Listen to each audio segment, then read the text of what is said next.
आहान, तुम्हें नहीं पता कि तुम्हारी इस खूबसूरत बीवी ने हर्ष मेहरा के साथ 5 स्टार होटल में कौन सी डील फाइनल की थी?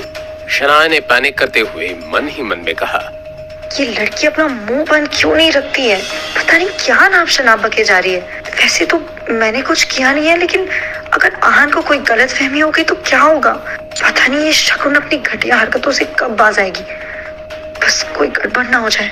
भले ही उस वक्त शनाया का चेहरा शांत लग रहा था, लेकिन उसकी आंखों में हलचल मची हुई थी।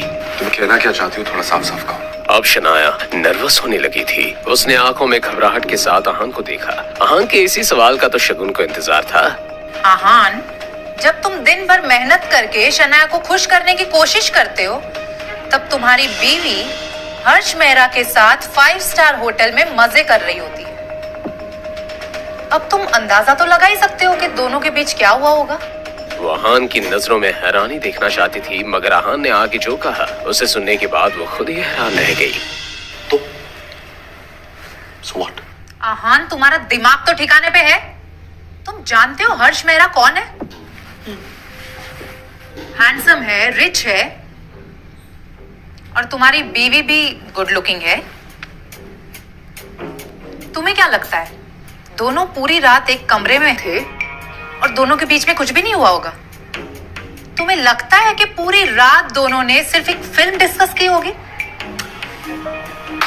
हाँ, शनाया ने मुझे बताया था कि असल में दोनों फिल्म डिस्कस कर रहे थे। आहान, तुम्हें समझ नहीं आ रहा कि शनाया तुम्हें धोखा दे रही है? वो समझ गई कि शुरुआत से लेकर अभी तक आहान बस नाटक कर रहा था। असल में वो तो बस शगुन को चिढ़ाना चाहता था। नहीं, मुझे तो शनाया से कोई प्रॉब्लम नहीं है। शगुन की बोलती बंद हो गई, मगर ऐसे ही तो मौकों पर शौर्य अपनी कजिन का साथ देता था। प्रॉब्लम होगी भी तो तुम क्या कर लोगे? हाँ, क्या ही उखाड़ लोगे तुम? शायद तुम भूल रहे हो कि तुम एक साधारण घर जमाई हो। जो शनाया का पति कम, उसका पालतू कुत्ता ज्यादा है। शनाया ने तुम में एक परफेक्ट पैकेज ढूंढा है। तुम उसके शेफ हो, उसके ड्राइवर हो, और उसके घर के काम करने वाला नौकर। और जब तुम्हें इन सब कामों से फुर्सत मिलती है तो तुम इसके एक पार्ट टाइम पति भी हो। लेकिन अफसोस, इतना सब करके भी तुम एक अच्छे पति नहीं बन पाए। ये कहते हुए शौर्य आहान को इस तरह घूर रहा था मानो किसी कचरे के डब्बे को देख रहा हो। वैसे तो हर बार आहान शनाया के फैमिली मेंबर्स की बातें चुपचाप सुन लेता था, मगर शनाया को जो लोग अच्छे नहीं लगते थे आहान उन्हें क्यों झेलते? शौर्य, कल तुझे बहुत मार पड़ी ना? तो ठीक है। आहान का ये सवाल शौर्य के ताजे जख्म पर नमक का काम कर रहा था। कल की जिल्लत शौर्य जिंदगी भर के लिए नहीं भूल सकता था। मार पड़ी, इन सबसे तेरा क्या लेना देना? तू अपनी बीवी पर कंट्रोल रख। वो बाहर गुलछर्रे उड़ाती फिर रही है, मुंह मारती फिर रही है वो बाहर। शौर्य की बात से आहान को कोई फर्क नहीं पड़ा। तू अपना देख, शनाया को मैं संभाल लूंगा।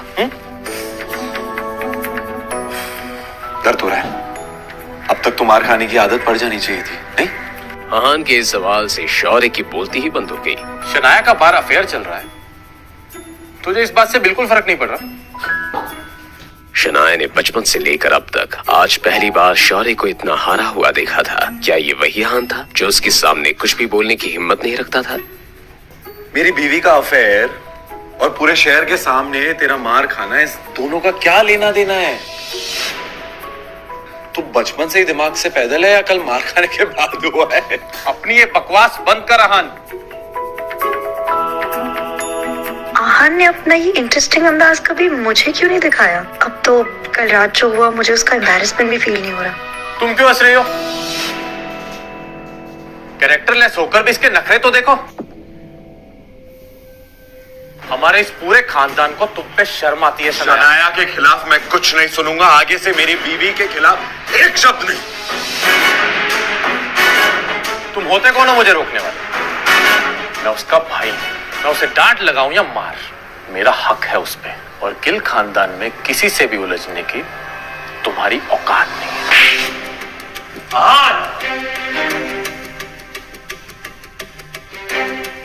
तू सही कह रहा है। मैं तुझे हाथ लगाने के भी लायक नहीं हूं, लेकिन सॉरी, तू किस लायक है ये बताना मुझे ज्यादा जरूरी लगा। उन तीनों ने भी आहान का ये अंदाज पहली बार देखा था। आहान की एक बात साफ थी, कोई उसे कुछ भी कह ले, लेकिन उसकी वाइफ शनाया के अगेंस्ट कुछ कहा तो आहान माफ नहीं करने वाला। क्या तुम जानते नहीं कि मैं कौन हूं? जब दादाजी को पता चलेगा ना कि तूने मेरे साथ ऐसा किया है, तो वो तुझे माफ नहीं करेंगे। इस पॉइंट पर आहान ने शौर्य को नीचा दिखाते हुए कहा, क्या तू सच में इस गलतफहमी में है कि मैं आनंद गिल से डरता हूं? बेशरम, क्या ये अपनी मौत को बुलावा दे रहा है? मुझे तो लगता है कि इसे और शनाया को दोनों को इस घर से बाहर निकाल देना चाहिए। उन सभी के लिए आनंद गिल किसी भगवान से कम नहीं थे। वो सब अपने फैमिली हेड के खिलाफ कुछ नहीं सुनने वाले थे। क्या इम्पल्स में आहान ने कुछ ज्यादा ही नहीं कह दिया? पता नहीं सबका क्या अंजाम होगा। आहान की नजर में ये वो लोग थे जो कमजोरों को परेशान करते थे और पावरफुल लोगों से डरते थे। उन सब लोगों को नजर अंदाज करने के बाद वापस चले। और अब जब उसका प्रोजेक्ट भी उससे छीन लिया गया था, तो वो ऑफिस में रहकर अपना मूड खराब नहीं करना चाहती थी, तो इसलिए उसने आहान की बात पर हामी भर दी। उन दोनों के जाने के बाद सभी आपस में गॉसिप करते हुए वहां से चले गए। आहान, तुम्हें तो मैं तुम्हारी असली जगह दिखा कर रहूंगा। हर थप्पड़ का बदला लूंगा मैं इन दोनों से, और ऐसा बदला लूंगा कि वो दोनों मरने के बाद भी मेरा नाम सुनकर कांपने लगे। इस बारे में सोचते हुए शौर्य की आंखों में एक अलग ही आग नजर आ रही थी। ये कोई ऐसी वैसी नहीं, बल्कि बदले की आग थी। शनाया कब से आहान से कुछ कहना चाहती थी, मगर वो कुछ कहने के लिए अपने आप को तैयार नहीं कर पा रही थी। कुछ देर की खामोशी के बाद आहान, शनाया, तुम्हें मुझ पे यकीन है? शनाया इस सवाल के पीछे की वजह तो नहीं समझ पाई, मगर उसने बहुत ही ईमानदारी के साथ आहान की आंखों में देखा। तुम भरोसा करो, तुम्हारे दादाजी स्प्रिंग कॉर्पोरेशन का प्रोजेक्ट में वापस देंगे। I promise.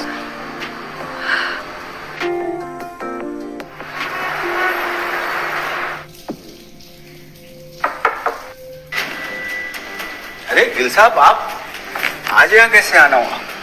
मुझे विकी भाई से कुछ काम है, बस यूं समझ लीजिए कि एक नया मिशन है। आ लो।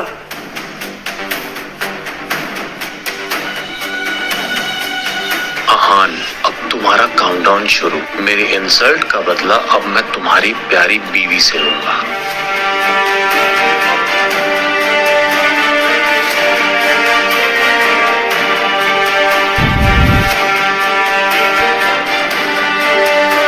आज तो शराब पीते हुए भी उसे हर वो थप्पड़ याद आ रहा था जो उसने पिछले 48 घंटों में खाया था। क्या आहान खुद को और शनाया को इस नई मुसीबत से बचा पाएगा? जानने के लिए सुनते रहिए पॉकेट एफएम।